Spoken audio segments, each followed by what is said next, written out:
Сегодня в нашем учебном заведении проходит небольшое мероприятие. Анна Борисовна, можно пару слов? Да, сегодня в этот самый день по традиции во многих странах проходит праздник Хэллоуин.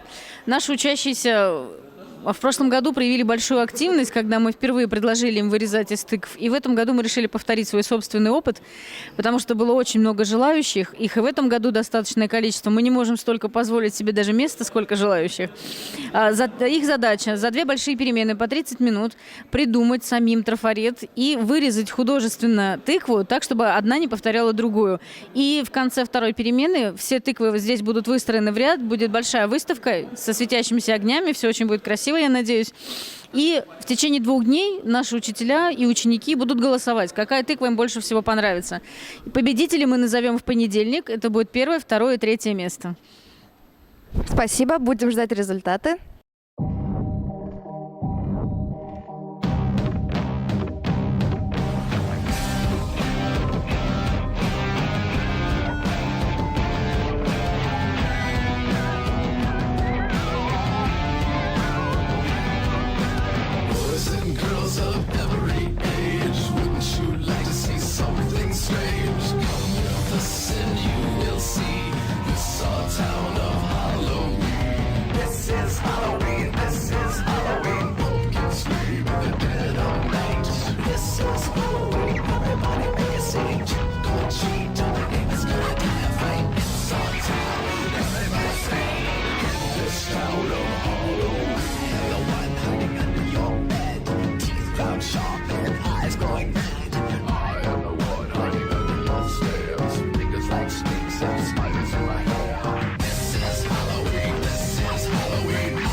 This is Halloween.